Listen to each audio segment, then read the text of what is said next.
कैसे क्या करें?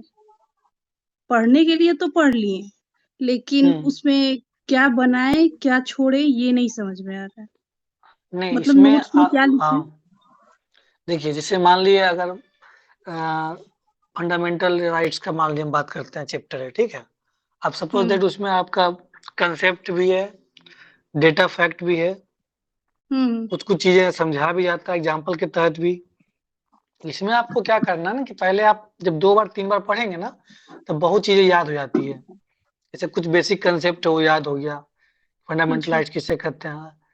अब मान लीजिए उसमें कुछ इंपॉर्टेंट कोट्स रहता है, जैसे मान लीजिए बी आर अम्बेडकर जी का कोट्स हो गया, या किन्हीं और का कोट्स हो गया, ग्रेनविल ऑस्टिन का हो गया।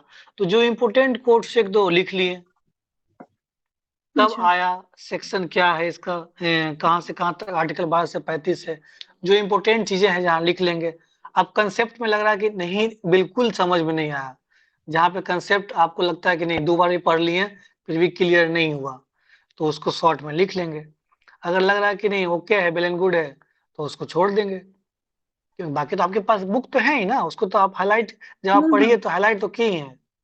लेकिन नोट्स इसलिए बनाया जाता है कि कुछ इंपॉर्टेंट फैक्ट्स, कुछ इंपॉर्टेंट कंसेप्ट, और कुछ जो इंपॉर्टेंट आर्टिकल्स वगैरह है, जो चीज छूट रहा है लग रहा है, तो उसको समराइज करने के लिए कि आप एग्जाम से 1 दिन पहले, 2 दिन पहले, या 4-5 दिन पहले में वो सब सारे को रिवाइज कर सकें।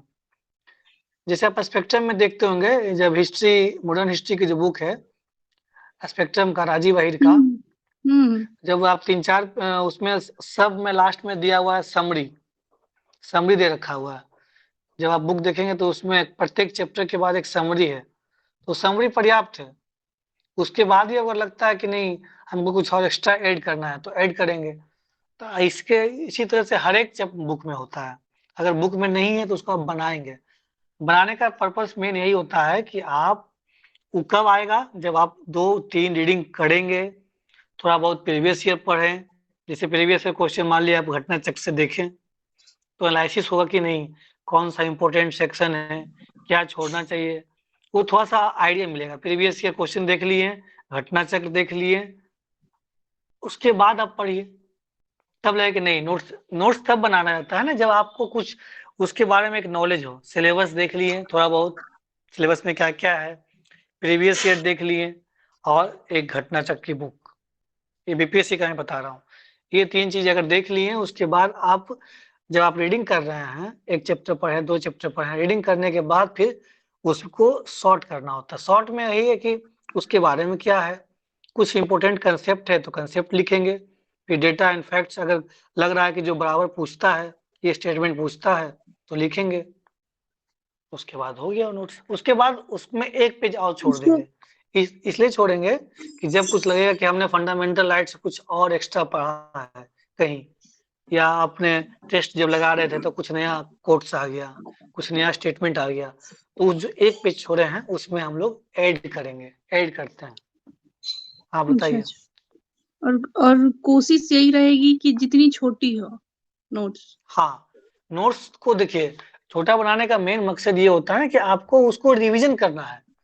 कुछ भी हाँ, आप हाँ। पढ़ें, अभी ये सोर्स इतना हो गया है, इतना कंटेंट हो गया मार्केट में, कि अब चैलेंजिंग ये हो रहा है कि किसको पढ़ें किसको छोड़ें। तो कार्तिकेयन आज ऐसा है भी ना वही बेस। हाँ, कि बच्चे बिल्कुल बोलिए। एक सोर्स पढ़ते हैं, 3 दिन 4 दिन पढ़ते हैं, उसके बाद फिर ये ठीक नहीं हाँ, लग रहा, दूसरा मार्केट से खरीद के लाते हैं, उसको भी 3 दिन 4 दिन हाँ, पढ़ते हैं, फिर तीसरा खरीद के लाते हैं।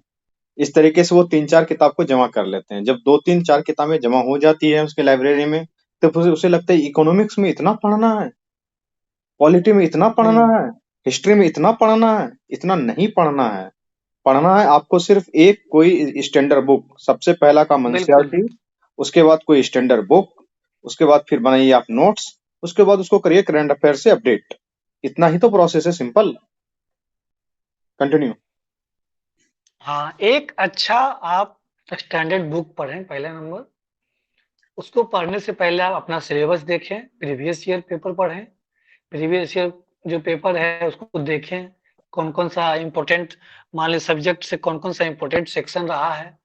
उसके बाद आपको पता लगेगा कि नहीं कौन कौन चैप्टर इम्पोर्टेंट है, कौन कौन, पहले एनालिसिस करना पड़ता है। तो उसके अलावा और बाकी क्या है ना, हर एक सब्जेक्ट का एक ऑथेंटिक बुक है, एक इम्पोर्टेंट स्टैंडर्ड बुक है, उसको जरूर पढ़ें। और पढ़ने अगर देखिए अभी क्या होता है, मान लिया आप इनिशियल फेज में है तो ऐसा दिक्कत होती है कि समझ भी नहीं आती है, तो यूट्यूब का जमाना है, यूट्यूब पे बहुत सारा समरी रहता है, लक्ष्मीकांत का समरी है, स्पेक्ट्रम का समरी है, एनसीईआरटी की समरी है, लोग पढ़ाते हैं, तो आप उससे हेल्प ले सकते हैं। जब आप बुक रीडिंग कर रहे हैं, कुछ लाइन समझ में नहीं आई, चाहे वो एनसीईआरटी की हो चाहे स्टैंडर्ड बुक की हो, तो आप वहां से हेल्प लेंगे। लेकिन आप पहले 2 से 3 बार उसको अच्छे से पढ़ें, उसके बाद ही लिखने का काम करें।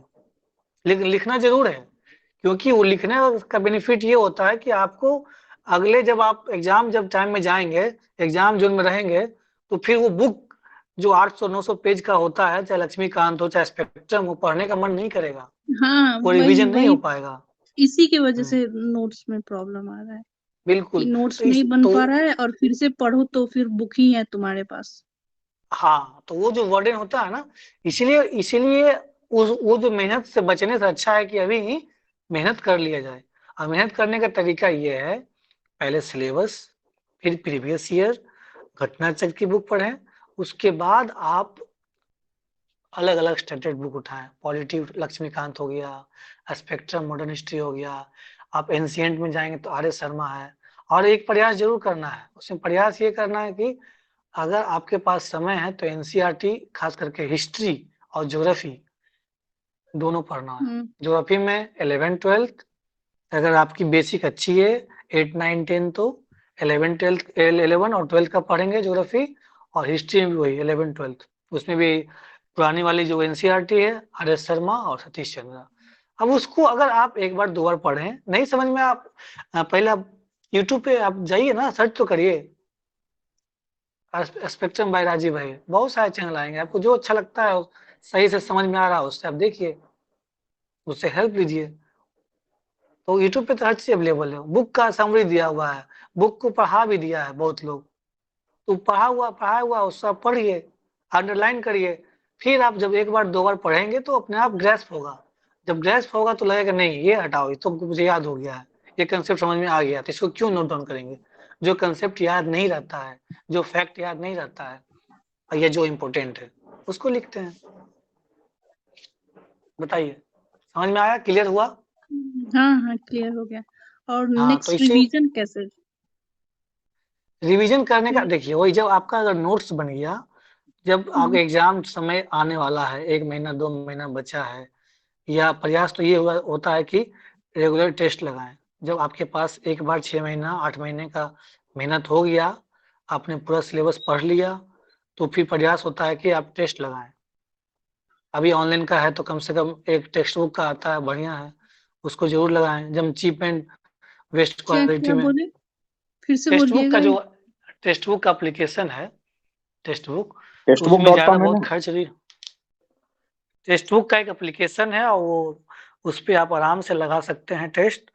मुश्किल से 300-400 रुपये खर्च होता है, 1 साल का सब्सक्रिप्शन मिलता है, और उसमें उसका बेहतर सॉल्यूशन रहता है।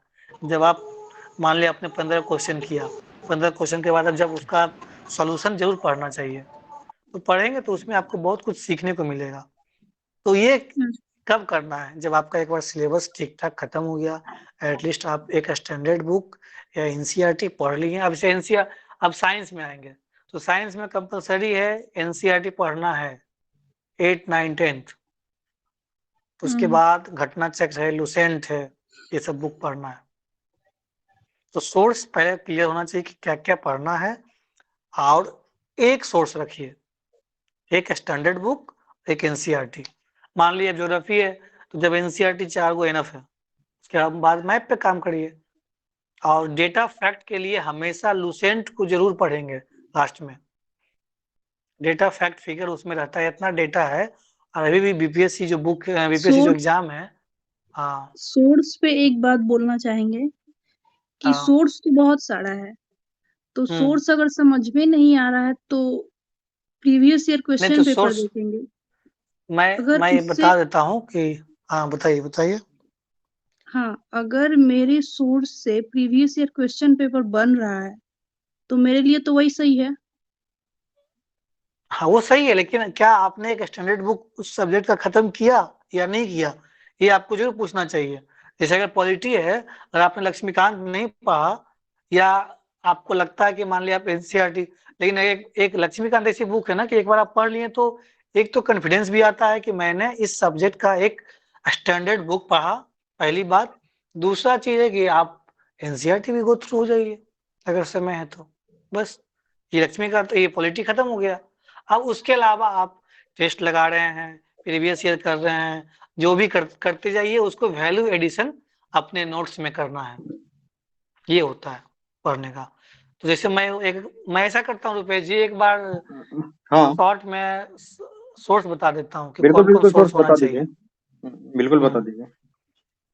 देखिए पॉलिटी में आपको मैंने बताया अभी कि एक तो लक्ष्मीकांत करना है, प्लस एनसीईआरटी बुक, खास करके 11th वाली, 12th नहीं पढ़े, 11th जरूर पढ़ना है, कंस्टिट्यूशन एट वर्क।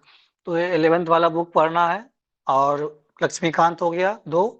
तीसरा, आप जब ये दोनों आप पढ़ लेंगे, उसके बाद आप, एक तरीका ये भी है, अगर आपको लगता है कि बहुत होता क्या है ना, कभी कभी लक्ष्मीकांत बुक इतनी मोटी है तो पढ़ने का मन भी नहीं करता कभी कभी, तो एक प्रयास आप ये कर सकते हैं कि घटना चक्र में भी जो नया वाला सब बुक आया है 2020 से, सब में नोट्स दिया हुआ है 2 पेज 3 पेज का, तो पहले आप वो भी पढ़ सकते हैं। उसके बाद क्वेश्चन करिए, उसको लगेगा कि हाँ, लगेगा कि आप कुछ कुछ अवेयर हो रहे हैं अपने सब्जेक्ट से, कुछ फैक्ट फिगर आपको याद हो रहा है, कुछ आर्टिकल जान रहे हैं, तब बुक पढ़ते हैं तो और ज्यादा मजा आता है। होता है क्या है ना, जब हम लोग बुक पढ़ते हैं और अगर आप टोटली अनअवेयर है, जानकारी नहीं है, कुछ फैक्ट फिगर नहीं पता है, कुछ कंसेप्ट नहीं पता है, तो थोड़ा सा बोरियत फील होती है। तो प्रयास ये होना चाहिए कि अगर कुछ उस सब्जेक्ट के बारे में जान जाए, प्रीवियस ईयर क्वेश्चन थोड़ा बहुत पढ़ लिए, घटना चक्र थोड़ा बहुत कर लिए, तब आप बुक पढ़ेंगे ना तो बहुत मजा आता है, कि आपको लगता है कि बहुत कुछ हम जान रहे हैं। अब मान ली कई बार होता है कि कीवर्ड से भी आप चर्चित नहीं होते हैं, आप उससे भी परिचित नहीं है, तो परिचित नहीं है तो थोड़ा बोरियत फील होती है। ये सब प्रयास का, अगर देखिए, वैसे मैं पहला चर्चा करता हूँ पॉलिटी का, तो एक तरीका है कि घटना चक्र की बुक जरूर रखेंगे अपने पास, ठीक है। पहला घटना चक्र का बुक प्रत्येक सब्जेक्ट का होना चाहिए। दूसरा, आपका एक स्टैंडर्ड बुक है लक्ष्मीकांत, और प्लस में एनसीईआरटी क्लास 11th। जब आप घटना चक्र में थोड़ा बहुत आप देखेंगे, पढ़ेंगे, तो लगेगा कि हाँ अच्छा इसे इंपॉर्टेंट क्वेश्चन है, तो ये, या तो ये कर सकते हैं कि पहले घटना चक्र थोड़ा बहुत पढ़ लें, क्योंकि 2-2 पेज का है, प्रत्येक चैप्टर में 2-2 पेज का है, तो जब वो पढ़ लेंगे तो थोड़ा बहुत अवेयर हो जाएंगे, तब आप लक्ष्मीकांत को टच करें। अगर लगता है कि हमको पॉलिटी का बेसिक कंसेप्ट पता है, डायरेक्ट हम पढ़ सकते हैं, तो डायरेक्ट पढ़िए लक्ष्मीकांत, है ना। तो ये हो गया आपका पॉलिटी का घटना चक्र, Laxmikant, NCERT, plus previous year book तो सब में रखना ही है। एक प्रीवियस ईयर बुक ले लीजिए, एल्यूटेरिया का आता है, अरिहंत का आता है, किसी एक का ले लीजिए, कोई दिक्कत नहीं है। दूसरा हम आते हैं हिस्ट्री में।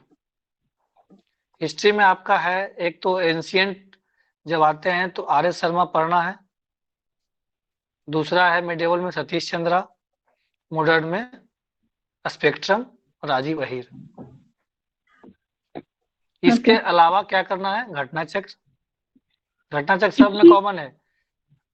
हाँ, मैं हमेशा घटना चक्र और लुसेंट, लेकिन लुसेंट तब पढ़ना होता है जब आपको कंसेप्ट पता हो गया। कंसेप्ट पढ़ने के बाद आप, क्योंकि अभी भी बीपीएससी फैक्ट एंड फिगर पे रहती है, तो लुसेंट ऐसी बुक है कि मात्र 30-40 पेज है, और लेकिन वो पूरा फैक्ट एंड फिगर देती है। अब फैक्ट एंड फिगर पे कमांड रखना जरूरी है जब आप बीपीएससी की तैयारी करते हैं। तो एक स्टैंडर्ड बुक मैंने चर्चा किया, एंशिएंट का RS. Sharma, medieval Satish Chandra, modern spectrum, फिर घटना चक्र भी। उसी तरह से हम आते हैं ज्योग्राफी में। तो ज्योग्राफी में क्लास 11th की 2 बुक आती है, और क्लास 12th की भी 2 बुक आती है। ये दोनों पढ़ना है।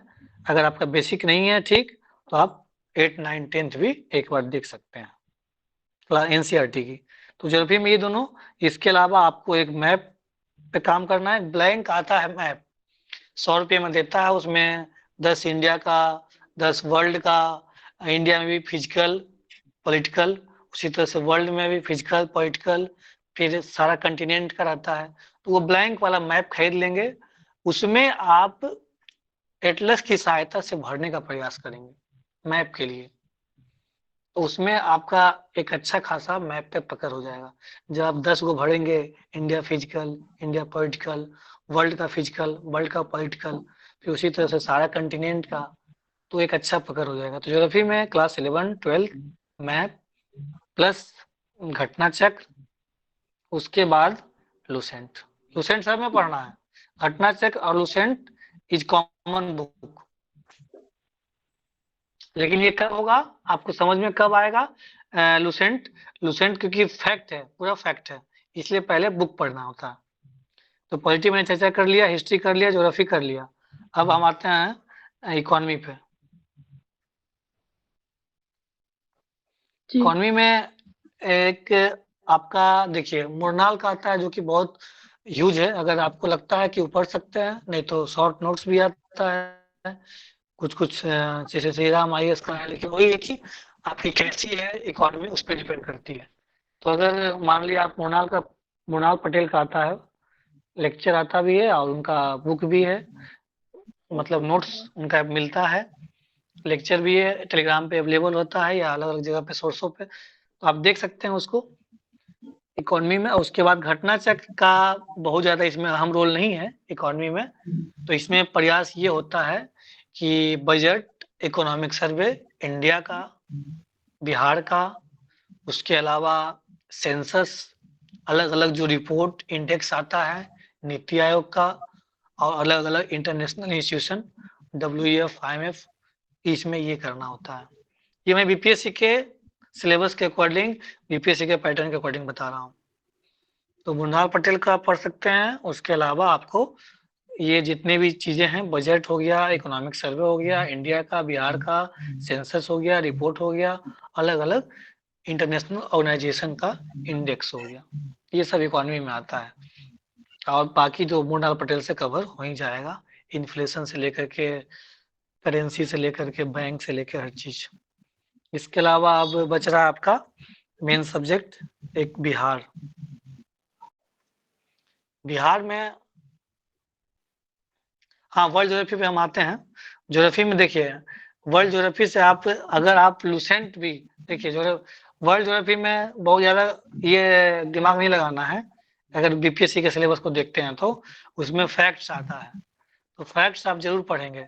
11, 12 जब आप एनसीईआरटी पढ़ रहे हैं तो उसमें वर्ल्ड का ज्योग्राफी का जो कंसेप्ट है वो मोटा मोटी क्लियर हो जाता है।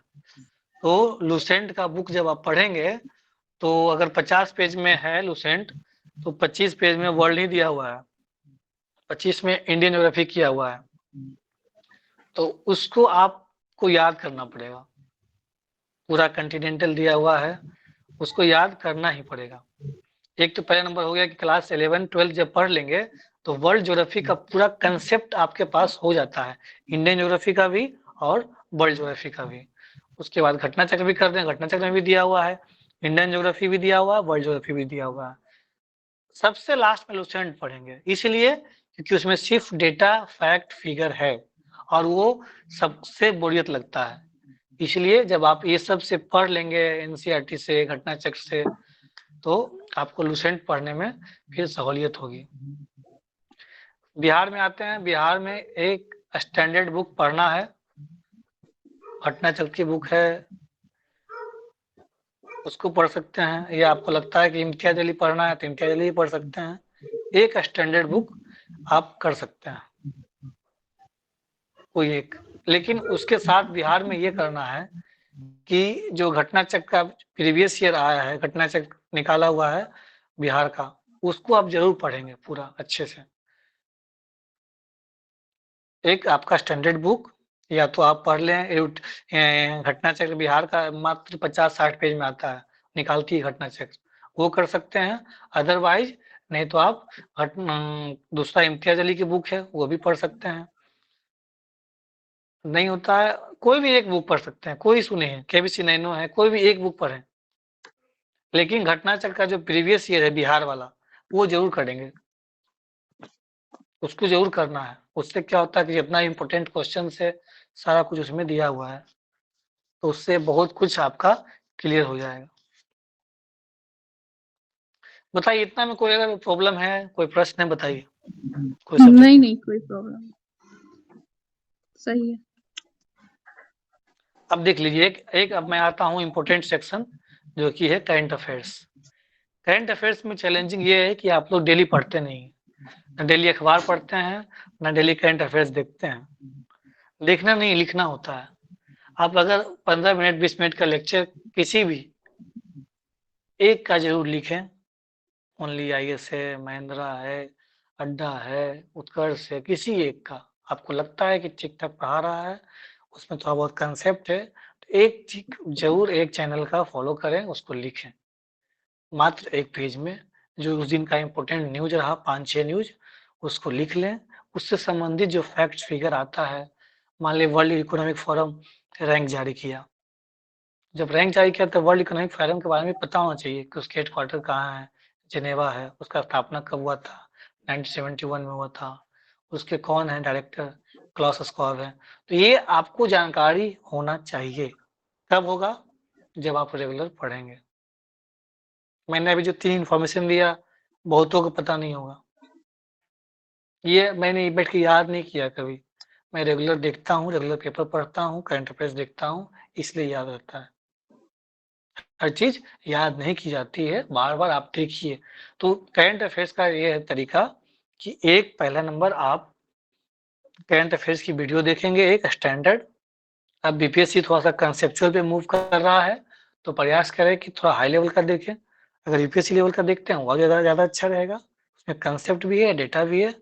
दूसरा प्रयास ये करना है कि एक अखबार पढ़ें, हिंदी मीडियम वाले हैं Dainik Jagran, national addition, English medium वाले हैं हिंदू या इंडियन एक्सप्रेस, ये जरूर पढ़ें। तो एक अखबार पढ़ना है, एक वीडियो देखना है, और तीसरा काम मंथली करना है। मंथली एक मैगजीन, स्टैंडर्ड मैगजीन जो सब्जेक्टिव आता है, विजन आईएएस का आता है इंग्लिश में, हिंदी में भी आता है, दृष्टि आईएएस का आता है, किसी एक का फॉलो करेंगे। वो मंथली हर बार खत्म होना चाहिए। वो लगभग 80 से 90 100 पेज का होता है, तो उसको टारगेट रखना है कि हम हर एक महीने पढ़ेंगे। तो जब आप डेली पेपर पढ़ेंगे, डेली आप करंट अफेयर्स वीडियो देखेंगे, जब आप मैगजीन लाएंगे तो मैगजीन में आपको बहुत सारी इंफॉर्मेशन पता होगी, मतलब 30-40% आपको जानकारी पता होगी, बस आपको उसका कंसेप्ट जानना होगा और जो डिटेल्ड इंफॉर्मेशन है वो जानना रह जाएगा। आप न्यूज से अवगत रहेंगे। लेकिन चैलेंज ये होता है कि लोग पढ़ते ही नहीं है, ना डेली करंट अफेयर्स देखते हैं, ना डेली वीडियो देखते हैं, ना पेपर पढ़ते हैं। तो ये प्रयास करना है। तो ये 2 काम करेंगे, अखबार पढ़ेंगे, वीडियो देखेंगे, थर्ड नंबर पे आप मैगजीन पढ़ेंगे। बस इतना इनफ है। बताइए। हिस्ट्री ऑप्शनल किसी का, हम्म हिस्ट्री ऑप्शनल का बता दीजिए। एक क्वेश्चन आ रहा है कि करंट एग्जाम के बिफोर कितने मंथ का रिवाइज करेंगे? 1 साल का, 1 मैं साल करना है। मैं बता देता हूँ कि जैसे कार्तिकेयन बता रहे हैं कि 1 साल का रिवाइज करना है। इसमें 2-3 चीजों को मैं ऐड कर देता हूँ कि अगर यूपीएससी का आप बिल्कुल। दे रहे हैं तो कायदे से कम 2-2.5 साल का जरूर पढ़ेंगे। यूपीएससी में 2 तरीके का करंट आता है, एक करंट अफेयर आता है, एक कंटेम्प्रेरी अफेयर आता है। कंटेम्प्रेरी अफेयर मीन्स वैसे करंट जो कि 2 साल पहले, 1.5 साल पहले न्यूज में थे। मिनिमम 2 साल और ज्यादा से ज्यादा 3 साल तक का करंट वहां पे आता है। तो 1 ईयर बैक तक को हम लोग करंट अफेयर बोलेंगे। 1 ईयर बैक के बाद जो 2 साल 1 साल का पूछा जाता है उसको हम कंटेम्प्रेरी अफेयर बोलेंगे। जैसे 2020 का एग्जामिनेशन है तो 2019 का जो क्वेश्चन होगा वो करंट कहलाएगा। 2018 और 2017 का जो क्वेश्चन आएगा उसको हम लोग कंटेम्प्रेरी बोलेंगे। ठीक है, तो वहाँ करंट अफेयर और कंटेम्प्रेरी अफेयर दोनों पूछे जाते हैं। ठीक है, आप सिर्फ और सिर्फ करंट अफेयर का क्वेश्चन देखेंगे तो यूपीएससी में 6-7 से ज्यादा नहीं रहते हैं, जबकि क्वेश्चन 20-25-30 के आसपास होते हैं। वो जो 20-25-30 क्वेश्चन होते हैं वो कंटेम्प्रेरी अफेयर होते हैं, और उसको सॉल्व करने का सिर्फ और सिर्फ एक ही तरीका है, जब आप डेली पेपर पढ़ेंगे, डेली न्यूज़पेपर को फॉलो कर रहे हैं, डेली कोई ना कोई वेबसाइट देख रहे हैं, उसका नोट्स जैसे कार्तिकेयन ने बताया उसका लिख रहे हैं, तभी बन सकता है, वरना बनेगा ही नहीं बनेगा। ठीक है, और वो जो लास्ट में सोचेंगे ना कि विजन आईएएस का मैगजीन आ गया, उसको पढ़ लें या दृष्टि का मैगजीन पढ़ लें, तो मैं बस इतना ही कहना चाहता हूँ कि 2-2 बादाम खाने से ही डेली दिमाग तेज होने वाला है, 10 बादाम एक दिन खाने से दिमाग तेज नहीं होने वाला है। यही चीज लागू होगा वहां पे। तो current affair and contemporary affair. अब आते हैं वनडे एग्जामिनेशन के बारे में। जब कोई वनडे एग्जामिनेशन होता है तो उसमें क्या होता है कि एग्जामिनेशन डेट से 1 ईयर बैक तक का करंट अफेयर पूछा जाता है। उसमें क्या होता है कि जो एग्जामिनेशन डेट से 6 महीने बैक तक का करंट अफेयर होता है वो बहुत ज्यादा इंपॉर्टेंट होता है। उसके बाद जैसे जैसे मंथ ओल्ड होते जाते हैं उसकी इंपॉर्टेंस घटती जाती है। तो एग्जामिनेशन डेट बिफोर 6 मंथ को बहुत अच्छे से करना है, एक एक करंट अफेयर को डिटेल में करना है। और उससे फिर जो है कि 9 मंथ हो जाएगा तो उसको थोड़ा सा अच्छा से करना है। और जो उसके 3 मंथ बाद बचता है, जो 1 साल हो जाता है, तो उसको थोड़ा सा और पढ़ना है अच्छे से। तो यानी कि आपका जो लेवल रहेगा प्रिपरेशन का, आप ग्राफ समझ पा रहे हैं कि एग्जामिनेशन से जैसे जैसे पीछे मंथ हटते जाएंगे वैसे वैसे उसकी इंपॉर्टेंस कितनी है, ये चीज समझ में आ गया। तो वनडे एग्जामिनेशन के लिए ये फॉलो करेंगे और यूपीएससी के लिए वो फॉलो करेंगे। और बीपीएससी का ट्रेंड है कि कम से कम 2 साल का करंट अफेयर पढ़ के जरूर जाइए। इसी बार देख लीजिए 69th में क्या पूछा गया है। अखबार के सीधे सीधे क्वेश्चन थे, अगर किन्होंने अखबार भी पढ़ा होगा ना उससे भी सारा करंट अफेयर सॉल्व हुआ होगा। न्यूज़पेपर के क्वेश्चन थे, रद्दी न्यूज़पेपर जो हिंदी में आता है ना, रद्दी सब पेपर, उसके क्वेश्चन छपे हुए थे। इसलिए करंट अफेयर पढ़ना बहुत इंपॉर्टेंट है। ठीक है, कंटिन्यू करते हैं। हाँ बताइए, जो रुपेश जी बता रहे थे वो समझ में आ रहा है बात। करेंट बहुत इंपॉर्टेंट सेक्शन है, इसको आप 1 डे मतलब या 1 महीने में, जैसे क्या करते हैं लोग, अच्छा मैगजीन आ गया यूटेरिया का, चलो चलो उठाओ उठाओ पढ़ लो, उसको हो गया, बाकी आराम से सो रहे हैं 6 महीने 8 महीने से, कोई मतलब नहीं है। अब उनके पास इतना डेटा फैक्ट, इतना नेम है, कितना भी पढ़ लेंगे याद ही नहीं हो रह पाएगा। अब तो वो भी गया, अब तो वो भी खत्म कर दिया बीपीएससी।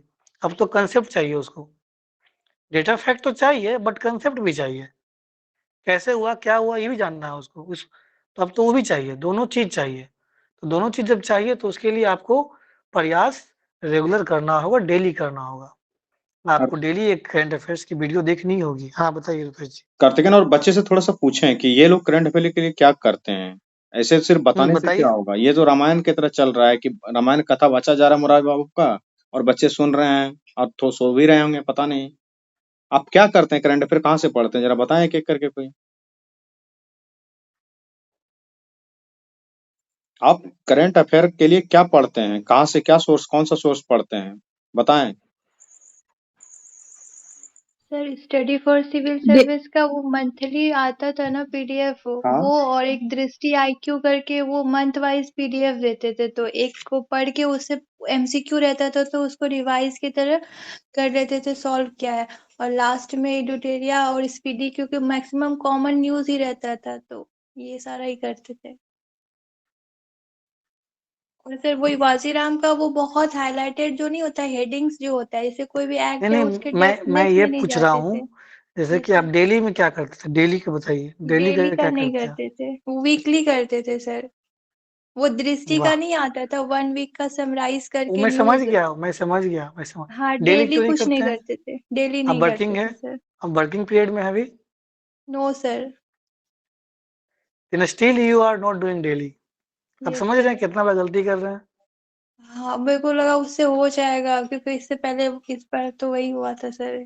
अब फिर अब अब सॉल्व ही बीपीएससी नहीं वो हुआ। बीपीएससी रहा ही नहीं, अब अपनी वही तो सर, पैटर्न चेंज सॉल्व करती नहीं जा हुआ। रही है। हाँ, अब कार्तिकेन दूसरे बच्चे भी बताएंगे। सबसे पहले इन लोगों से पूछ लेते हैं कि करंट अफेयर के सोर्स के लिए क्या पढ़ते थे।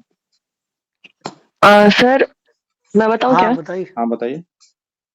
सर जब मैं अपने घर पे थी तो सर मैं वहाँ पे न्यूज़पेपर पढ़ती थी, द हिंदू मेरे घर में आता था।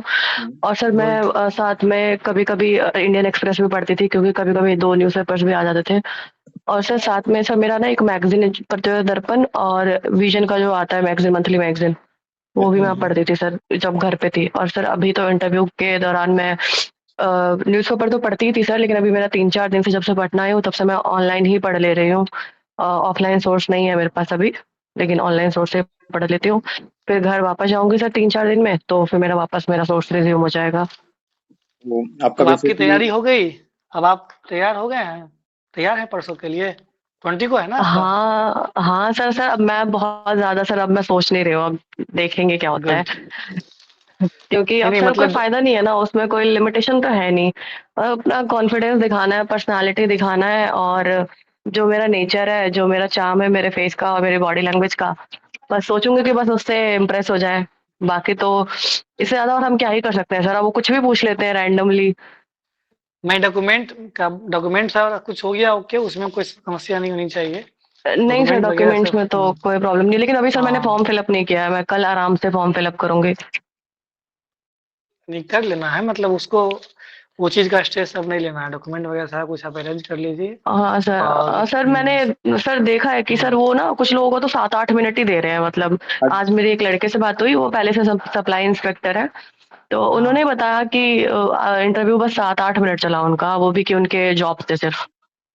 आज आप एक बच्चे ने मुझे बताया कि देखिए उसका इंटरव्यू 5 हाँ, मिनट बताइए। चला है।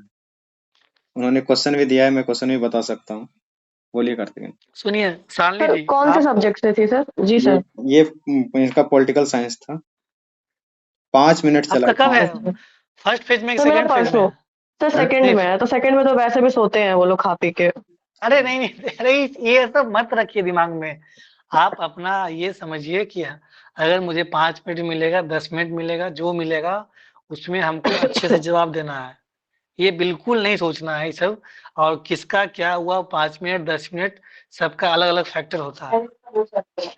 ये आप जी माइंड सर। में लेके चले ही नहीं, सर ठीक वो है? वैसे भी उनको सर नॉलेज का टेस्टिंग मुझे नहीं लगता कि अगर वो किसी को 10 मिनट भी दे देते हैं तो किसी का नॉलेज टेस्ट कर लेते हैं, या 15 मिनट भी, क्योंकि नॉलेज टेस्ट सर हम 900 नंबर का पेपर ऑलरेडी लिख चुके हैं, और नॉ उसके बाद फिर। नॉलेज की बात होती नहीं बिल्कुल, वो बस एक तरह से आप ये समझिए कि रैंडम वो टेस्ट करते हैं कि कैसा क्या है, ठीक-ठाक बोल ले रहा है, हैंडल कर लेगा, 1-2 वही सिचुएशन तो दे सर, दिए और सर या कुछ रैंडम 50% क्वेश्चन। क्वेश्चंस का भी आंसर अगर हम कर देते हैं, क्योंकि सर किसी भी एग्जाम में कट ऑफ 100% तो होता नहीं है, 60-70 ऐसे ही रहता है ना। हुँ, 900 नंबर में हुँ, से भी जो हमारा कट ऑफ रहता हुँ, है जनरल का, लास्ट ईयर हुँ, भी 454 ही था बॉयज का, हुँ, तो लगभग हुँ, 50% ही है। तो हुँ। जरूरी तो नहीं है कि हम 100% क्वेश्चंस का आंसर दें।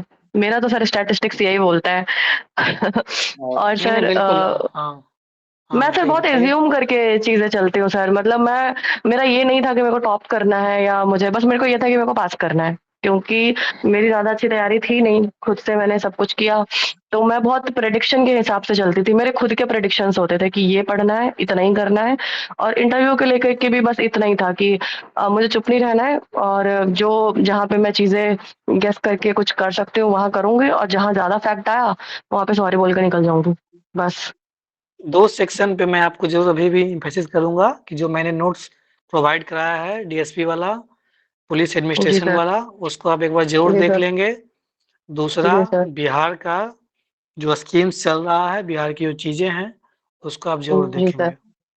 ये आप जी कल सर। ज़रूर इस देख हाँ, क्लास से तो सर मेरे को काफी फायदा हुआ है, मतलब हाँ, बहुत कुछ मैंने सीखा है इस क्लास से। हाँ।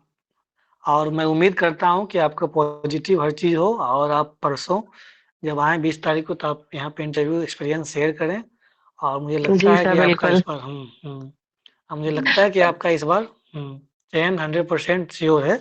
बस डरना-उरना नहीं है, बाकी लोग का क्या हुआ नहीं हुआ हमको घंटा फ़र्क नहीं पड़ता है। सीधे मतलब है हमें एक सीट चाहिए, हमें जी सर। लेना है तो लेना है, 802 में 1 मेरा भी नाम होना चाहिए, बात है क्लियर। जी सर। उसके लिए जी आपको सर। बस ध्यान ध्यान ये देना है कि बस एक 15 मिनट का मैच और खेलना है, उसको अच्छे से जी खेलना सर। है, बस। और कुछ दिमाग लगाना ही नहीं है। एक समय तो आपको कहाँ पे थोड़ा-सा डर और लगेगा, जब आप वेटिंग हॉल में जाएँगे, तो थोड़ा-सा वहाँ पे हम्म। लगता है। वेटिंग हॉल में बस आप आपके जो इष्ट देवता हैं, उसका ज़रूर एक बार नाम लें, जिनको भी आप मानते हो, उससे जी मतलब सर। नहीं है, जिनको भी आप मानते हो, उनका ज़रूर नाम लें और ऑल द बेस्ट करके निकल जाना, चल जाना है अंदर। हाँ, हाँ जान सर। एंट्री वक़्त ये ध्यान रखेंगे आप, आपको प्रणाम करना है या गुड मॉर्निंग करना है, ये आप ध्यान रखेंगे। क्या करना सर है आप बेटर डिसाइड कौन सोच सा लिया है? रहेगा? गुड मॉर्निंग ही हमको बेटर लगता होता है। है हाँ, नहीं, नहीं एक्चुअली आपके पर्सनैलिटी के अकॉर्डिंग गुड मॉर्निंग ही चलेगा। क्योंकि थोड़ा-सा कहीं हम्म, न कहीं मुझे लगता है कि प्रणाम में आपका नहीं नहीं, वो मैच क्योंकि वो लैंग्वेज मैच दिखावटी हो जाएगा। सर हाँ, अगर मैं सर प्रणाम करूं तो हाँ, सच में मेरी पर्सनालिटी से मैच नहीं करेगा क्या? बिल्कुल ऐसा बिल्कुल। सर ये भी तो हो सकता है ना, उनको ये लगे कि मैं बहुत ग्राउंडेड पर्सनालिटी हूँ, नहीं मतलब नहीं नहीं नहीं, दिल्ली में पड़ी बड़ी हूँ बट यहाँ का वो कल्चर भी जानती हूँ। वो वैसे दिखावटी आप इसके क्या अलावा। पहन रही है? साड़ी पहन रही है या सूट पहन रही है? सर ये बताइए साड़ी, मुझे। साड़ी पहन रहे हैं सर। वो अच्छा जो भी है, ये सीधा सीधा जो है ना, इंग्लिश बोल रही हैं, इतनी अच्छी नॉलेज है, वो प्रणाम करना ये सीधा सीधा दिखावटी लगता है कि किसी टीचर ने इसको सिखा के भेजा है। गुड मॉर्निंग बोलने में प्रॉब्लम क्या है? हाँ सर, गुड आफ्टरनून बोल गुड देंगे, इवनिंग में आफ्टरनून रहेगा बोलने हमारा में वैसे जो भी। भी है, तो उसको बोलने में कोई और प्रॉब्लम तो 3-4 नहीं है। बजे के बाद हुआ तो गुड इवनिंग बोल देंगे। हाँ, वो तो ठीक है। सर नहीं शाम नहीं वाला ये जो बैच है सर कब तक चल रहा है, कितने बजे 5 तक? बजे तक चलेगा, 5 5 साढ़े 5 तक चलेगा, लेकिन आप ये उसमें मिस मत करिएगा। अगर गुड आफ्टरनून ये ध्यान रखना है, मिस्टेक हो जाता है, अच्छा। गुड मॉर्निंग निकल जाता है माइंड से। हम जैसे आपको जब ये ध्यान रखना है कि मेरी एंट्री होने वाली है, सबसे पहला काम गुड आफ्टरनून।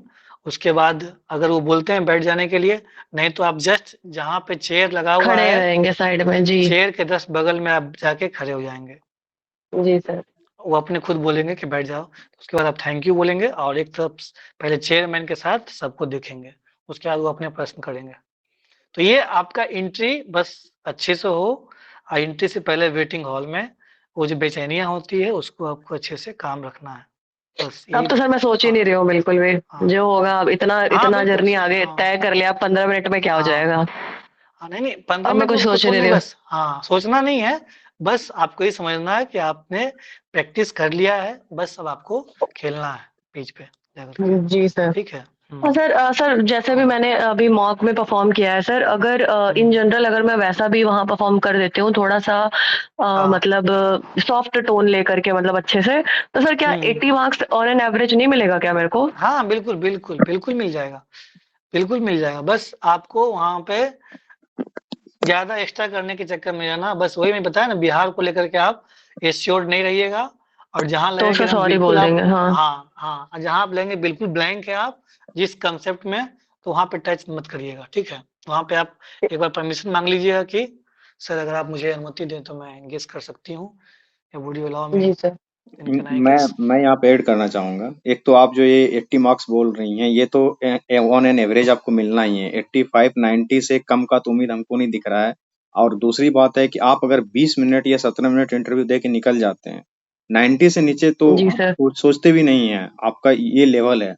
पर बस दो ही चीजों का ध्यान रखना है, एक तो जो कार्तिकेय ने बता दिया बिहार वगैरह का, दूसरा जो पूछना है परमिशन लेके गेस करना है, क्योंकि आपके नॉलेज का स्तर ठीक है। आप करती क्या है कि स्टार्ट कर देती हैं, पूछा गया कुछ है उसको कहीं से जोड़ना स्टार्ट कर देती हैं।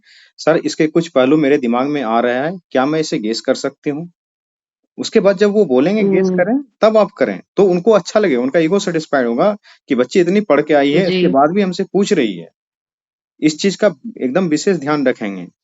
और जी जिसको जहां सर, आप मैं भी बोलते हर हैं चीज में मैनर्स, परमिशन हाँ लूंगी उनसे। जी। मैनर्स, हमेशा मैनर्स का ध्यान रखना, उसमें तो मैनर्स सबसे जरूरी है। सर दू, जहाँ तक मैं देखती हूँ इसके 2 3 पहलू हैं, कुछ पहलू हैं, या मैं गेस करूँ? हाँ सर, रुपेश जी बताइए। और दूसरा, बिल्कुल भी किसी भी तरीके से अपना ईगो सामने नहीं आ जाए, उनसे एक भी लाइन का आर्ग्यूमेंट नहीं करना है। हाँ, अपना कॉन्फिडेंट भी नहीं खोना है। वो पूछे आर यू श्योर, अगर श्योर है तो sir yes sir I am sure, उसमें कोई दिक्कत नहीं है। लेकिन आर्ग्यूमेंट मत कीजिएगा बिहार के किसी भी टीचर से नहीं, क्योंकि आप जी सर। आपका नॉलेज का स्तर ठीक है, आप कई बार आर्ग्यूमेंट कर लेते हैं। आर्ग्यूमेंट करना अच्छा बात, उसमें कोई डाउट नहीं है, बस 15 मिनट के लिए इस चीज को रोक लेना है। ठीक है। नहीं सर, वहाँ तो कुछ नहीं कहेंगे, ऐसा ऐसा कुछ बोलेंगे ही नहीं। बस जो हाँ, जनरल पूछा जाए वो सॉरी बोलना है, और बड़े प्यार से उनको बोलना है कि गेस कर सकते हो क्या, या सॉरी वॉरी बोल के जो भी होगा सॉफ्टली निकल जाएंगे, बस कैसे भी करके 15 मिनट कट जाए। अच्छा इंग्लिश में दे रहे हैं या हिंदी में? सर अब तो मैं सर सोच रहे हैं हिंदी में ही दे दें, इंग्लिश में फिर बहुत गड़बड़ हो जाता है वहाँ। नहीं नहीं देखिए, आप फ्रेम करने में अगर आपको इंग्लिश में दिक्कत नहीं है तो आप जरूर दें, लेकिन अगर लगता है सर कि कहीं कि मुझे आप कोई कोई दिक्कत नहीं होता है फ्रेम करने में, बहुत फ्लुएंट हम्म, बोल लेते हैं, लेकिन सर बहुत सारे मॉक्स में ना मैंने दिया था तो उन लोगों ने मुझे बोला कि मेजॉरिटी ऑफ द क्वेश्चंस जो है वो हिंदी मीडियम में ही पूछे जाएंगे। तो अगर सामने से क्वेश्चन अगर हिंदी में आता है और मेरा टोन वो इंग्लिश वाला रहा और मैं उसे मतलब तुरंत चेंज नहीं कर पाई, तो फिर वो एक एरोगेंट इमेज मेरा वाला प्रेजेंट कर देगा। तो इसलिए सर अब मैं थोड़ा हैबिट डाल रही हूँ कि मैं हिंदी में ही बोलूँ, और मैं बोल लेती हूँ ठीक से। नहीं, हिंदी आप में भी कोई दिक्कत नहीं होती है बोलने में। आपके भाषा में कोई दिक्कत हिंदी नहीं है, इंग्लिश इंग्लिश हिंदी हिंदी दोनों बोल ठीक लेती है। है। आप बस वही जो आपका स्टार्टिंग का जो मैनर्स है, आप शुरुआत कैसे करेंगे?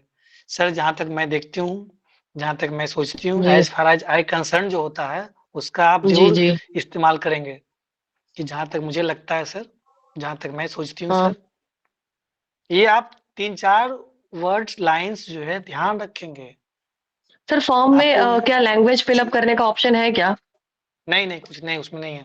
ये चिपकाएंगे इसलिए कि वो जो आपका प्रोसेसिंग जो माइंड करेगा ना, ये जो आप जी, लाइन बोलेगी तब तक में आपका माइंड प्रोसेस कर लेगा कि हमको क्या जवाब देना है, क्या किधर जवाब लेके देना है? जाना है जी, आंसर को। तो ये आप जी, तीन जी। चार लाइन को ध्यान रखेंगे। सर जहाँ तक मैं सोचती हूँ, जहाँ तक मुझे लगता है सर, तो ये आप हमेशा बोलेंगे। इसके 2-3 पहलू जो लगता है, जैसा लगेगा कंसेप्चुअल क्वेश्चन में। अब फैक्ट फिगर है तो उसमें तो क्या करना, उसमें तो अगर आता है तो बताना, नहीं तो सॉरी सर, अभी मैं रिकॉल नहीं कर पा रही हूँ, हाँ। क्या मैं गेस कर सकती हूँ? अगर आप अनुमति दें तो मैं गेस कर सकती हूँ। और मेरा तो ये ठीक है? सुझाव रहेगा कि हिंदी में भी अगर इंटरव्यू आप देते हैं तो उसमें जो टेक्निकल वर्ड्स हैं उसको आप इंग्लिश जानते हैं, इंग्लिश अच्छी बोलती हैं, कोई अपने डाउट वो तो नहीं है। टेक्निकल वर्ड बोलना है, बिल्कुल बेशक बोलना है उसमें। बिल्कुल इंग्लिश का ही यूज क्योंकि सर फिर कीजिएगा। वही चीज़ रहेगा ना, एकदम हम टिपिकल हिंदी तो नहीं बोल पाएँगे। नहीं और नहीं ऊपर से सर जो ज्योग्राफी सब्जेक्ट अगर क्वेश्चन वो कुछ ज्योग्राफी से पूछते हैं, तो जैसे सर वेस्टर्न डिस्टर्बेंस से अगर क्वेश्चन आया तो उसको तो हिंदी एक एक टीचर ने पूछा था, पता नहीं कुछ पश्चिमी है कुछ करके बोला, पश्चिमी मेरे को समझ विक्षोभ में ही बोला नहीं जाता आया। है उसको। हाँ, तो मुझे नहीं समझ में आया, तो मैं तो ब्लैंक हो गई थी बिल्कुल वहाँ पे। नहीं तो फिर साइड वाले टीचर ने उसको ट्रांसलेट करके वेस्टर्न डिस्टर्बेंस बोला, तब मैंने एक्सप्लेन करना शुरू किया। तो इस तरीके की कंडीशन में सर हम क्या करेंगे?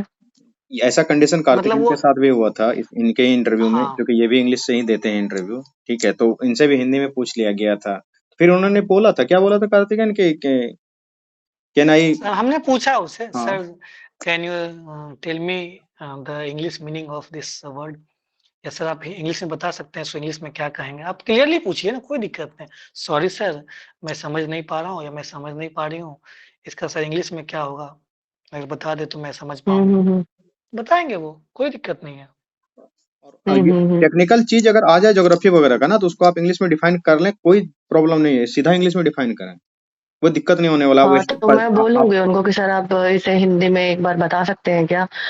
मुझे हाँ पूछिए। इसका हिंदी मीनिंग सॉ नहीं पता है। देखिए, हमेशा सॉरी वहाँ जरूर बोलना है, सॉरी सर, मुझे इसका इंग्लिश में, मैं हिंदी में नहीं समझ पा रही हूँ, क्या सर मुझे आप इंग्लिश में बता सकते हैं?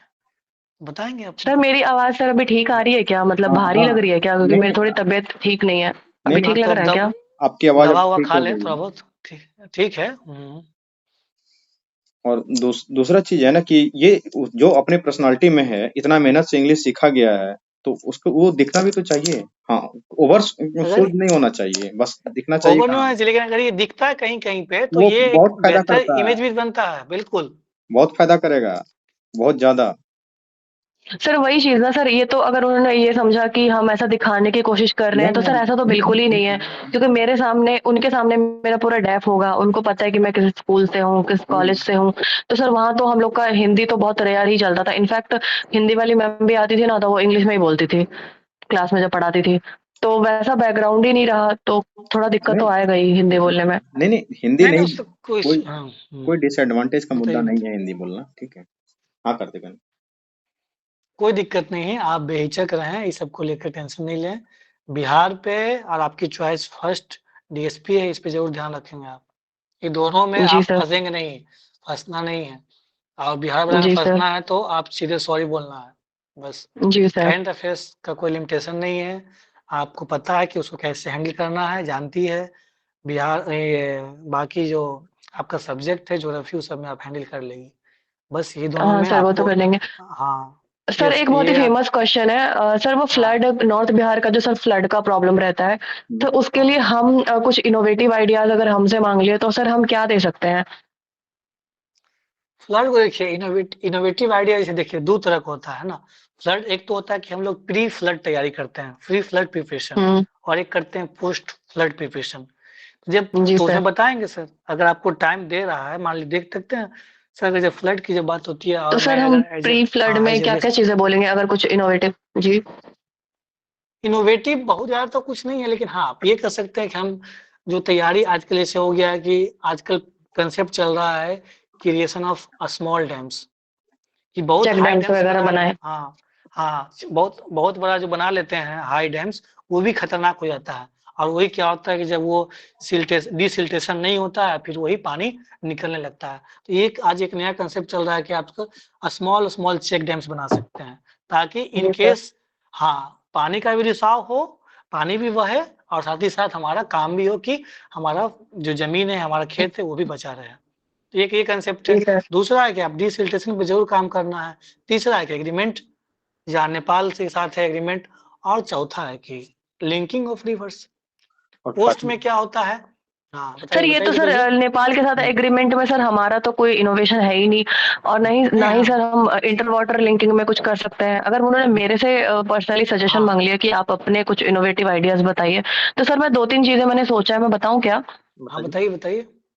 सर जैसे एक तो सर ये है कि हम फ्लड के लिए एक मॉक ड्रिल करवा सकते हैं, जैसे फायर ड्रिल्स वगैरह होते हैं ना आग लगने पे, जैसे हम कैसे खुद को बचाएंगे, या हाँ बिल्कुल। कैसे हम मतलब एक होता है ना खुद से प्रिपेयर्डनेस, तो एक हम सर वो मॉक ड्रिल्स परफॉर्म कर सकते हैं, जिससे कि जो गांव वाले विलेजर्स होंगे और सर और भी जो बच्चे और बूढ़े लोग होंगे, उनको पता रहेगा कि फ्लड आने पे हमें सबसे पहले क्या चीज करना है और क्या चीजें नहीं करनी है।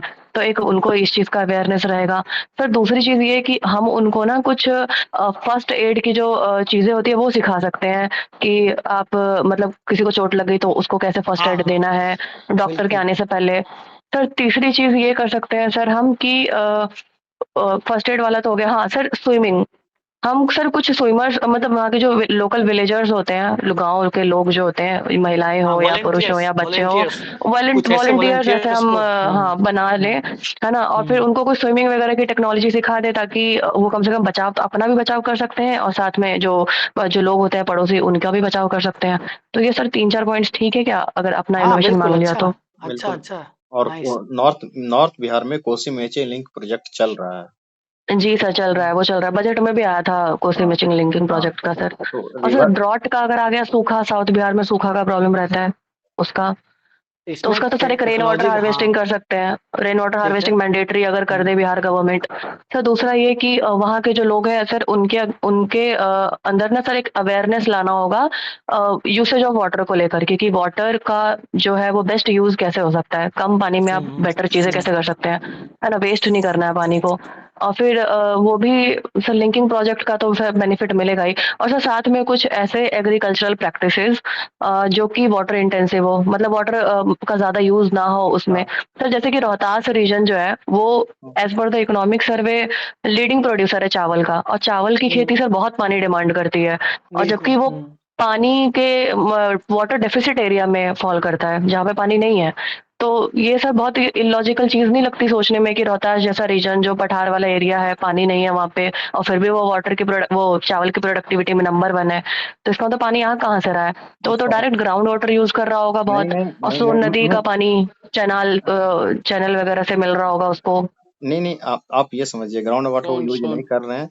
सोन नदी से जो नहर निकला गया है, पश्चिमी चैनल सोन है। नहर, पश्चिमी Son hmm canal hmm and eastern and western Son हाँ सर कैनाल जो है। वो तो ट्यूबवेल का भी बहुत रोल है सर, वहाँ पे ट्यूबवेल से भी वहाँ पे सिंचाई होती है। तो सर फिर वही चीज है ना कि वहाँ पे बहुत एक्स्ट्रा एफर्ट लगा के चावल का प्रोडक्शन हो रहा है, तो सर हम अगर राइस प्रोड्यूसिंग एरिया को रोहतास से शिफ्ट करके दूसरे स्टेट्स दूसरे डिस्ट्रिक्ट में लेकर के जाएं, तो शायद वहाँ पे वाटर का शॉर्टेज का प्रॉब्लम सही हो सकता है। हाँ तो नहीं ऐसा सुनिए, कर सुनिए सकते हैं क्या? सुनिए, उधर मत छेड़िए, उसको मत छेड़िए, जो चीज चल रहा है उसको आप जो इनोवेटिव है ना उसको रखिए। आप अवेयरनेस करना है आपको, ये ठीक चीज है कि हाँ लेस यूसेज ऑफ वाटर हो, कम से कम हो। रोहतास को मत छेड़िए, उससे क्या होगा कि फिर आप फंसेंगे बेवजह का। वही क्यों फंसना उसमें? यही तो हम समझाना चाह रहे हैं कि जहां आप हाँ कमजोर हैं जिस क्षेत्र में, मत फंसिए। वो रोहतास में इतना छोटा छोटा जल विद्युत परियोजना स्टार्ट हुआ, आपसे पूछना स्टार्ट कर देगा तो आप आंसर दे नहीं हाँ। पाएंगे। बिहार अच्छा के अच्छा मत क्षेत्र ठीक है में सर हाँ। सर। मत मत फंसी घुसिए ही मत, जैसे ऊपर आपने ऊपर बोल बताया के ना निकलिए। इधर फ्लड का बताया ना, वैसे ही देखिए बात है। बस वो क्या जानना चाहते हैं, बहुत मैंने ये हमेशा बताया कि ज्यादा अलग करने के चक्कर में बहुत अलग ना हो जाए कि पता चले कि मेरा जो एवरेज है 75 80 वो भी ना मिले, है ना। तो ठीक हम्म। है, जिस तरह से आपने फ्लड का बताया उसी कुछ कुछ पॉइंट हो अवेयरनेस वाला, जैसे आपने बताया जी कि सर मैं लेस उसी पे लेस। जनरल चीजें हाँ बोलूंगी ताकि मोरल वाले ज्यादा जनरल, बोलूंगे। हम्म। एकदम एकदम बस वहां बातें ही बनाना होता है, जिस तरह से मेंस में बात बनाई है, बस यहाँ भी बात ही जी बनाना सर। होता है। लेकिन थोड़ा सा यहाँ पे ह्यूमनिस्टिक, आइडियलिस्टिक, कंस्टिट्यूशनलिस्टिक, यही सब बात बनाना होता है। और वो कंस्टिट्यूशन से इंस्पायर्ड होना चाहिए। हाँ बताइए बताइए रुपेश जी। एक स्टूडेंट है, अभी कमेंट बॉक्स में उन्होंने लिखी है कि शालिनी जी से, मैम आपने क्या कहता है मेंस के लिए कौन कौन सा सोर्स यूज किया है, प्लीज 2 मिनट ब्रीफ में बता दें। तो अगर हो सकता है तो बता दें शालिनी, बीपीएससी मेंस के लिए क्या क्या सोर्स यूज किया है, आपसे कोई पूछ रहे हैं? इनसे 20 तारीख को ले लिया जाएगा ले अच्छे से। अगर ये 2 मिनट में हाँ ब्रीफ कर दें तो ज्यादा सही रहेगा, क्योंकि अब बच्चे पूछ रहे हैं तो अच्छा बता दिया जाए। ठीक है, मैं बता देती हूँ। पहले तो मैं यही बोलूँगी कि मेरे जो सोर्सेज़ थे बहुत लिमिटेड सोर्सेज़ थे, क्योंकि मेंस देने के बाद प्रीलिम्स देने के बाद मेंस के लिए बहुत कम टाइम मिला था। जनरली 4-5 महीने मिलते थे, बट इस बार हम लोग को ना 3 महीने हार्डली मिला था। तो उसमें भी वो पूरा अक्टूबर मंथ पूरा फेस्टिवल वाला था, और फिर रिजल्ट के बाद तो सिर्फ 1.5 महीने मिले थे। तो बहुत ही स्मार्ट वे में तैयारी करना पड़ा था। तो मैंने प्रीलिम्स के दौरान ही ना अपनी लक्ष्मीकांत जैसी बुक्स जो है पॉलिटिकल साइंस के लिए पढ़ी हुई थी, तो मेरे कॉन्सेप्ट्स क्लियर थे पॉलिटी को लेकर के। जैसे जुडिशियल रिव्यू का कॉन्सेप्ट है, पार्लियामेंट का कॉन्सेप्ट है, प्रेसिडेंट का कॉन्सेप्ट है, governor, election commission, finance commission, इन सब चीज़ों को लेकर कॉन्सेप्ट्स मेरे क्लियर थे पहले से भी। डीपीएसपी हो गया, फंडामेंटल राइट्स हो गए, तो इन सब चीज़ों को लेकर कॉन्सेप्ट्स क्लियर था। तो इसका मुझे थोड़ा एडवांटेज मिला। पॉलिटी ऑलमोस्ट कंप्लीट थी। उसके बाद फिर मैंने ना इकोनॉमिक सर्वे जो है बिहार का और बजट रिसेंट वाला, उसका मैंने फिर वो ये पीडीएफ से अपनी खुद की समरी बनाई थी, क्योंकि बहुत जगह डाटा फैक्ट फिगर आपको गलत मिलेगा, मैच नहीं करेगा। तो आप एक बार उसको ओवरव्यू कर लें और 1-2 यूट्यूब चैनल्स और मैगजीन से भी देख लें, क्योंकि इकोनॉमिक सर्वे और बजट का डाटा आपको हर जगह मेंशन करना है, चाहे इंडस्ट्रीज से क्वेश्चन हो, एग्रीकल्चर से क्वेश्चन हो, मतलब किसी भी सेक्टर से क्वेश्चन हो। अगर आप बिहार का इकोनॉमिक सर्वे और इंडिया का इकोनॉमिक सर्वे का थोड़ा कंपैरिजन दिखाते हैं तो अच्छा इम्पैक्ट पड़ेगा आंसर्स में। और कोशिश करें कि जैसे ग्राफ वगैरह उसका इस्तेमाल ज़्यादा करें। जैसे प्राइमरी सेक्टर एग्रीकल्चर से कोई क्वेश्चन पूछा तो उसमें ग्राफ का इस्तेमाल करिए, आप पाई चार्ट का इस्तेमाल करिए। तो ऐसे करके आप करिए। और बाकी मैं बात करूँगी जीएस 1 में, जैसे हिस्ट्री है, तो हिस्ट्री में ना पहले क्या होता था कि 6 क्वेश्चंस पूछते थे, हमें 3 लिखना होता था। तो ऑलमोस्ट 50% सिलेबस अगर आप करते हैं तो आप उसमें आप अच्छा खेल सकते हैं। जैसे उसमें ना क्या होता था, एक फिलॉसफी का क्वेश्चन होता था, गांधी, नेहरू, टैगोर वाला।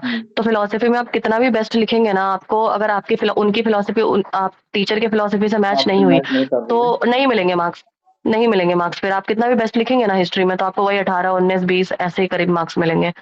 जबकि हिस्ट्री बहुत स्कोरिंग होता है, उसमें अगर आप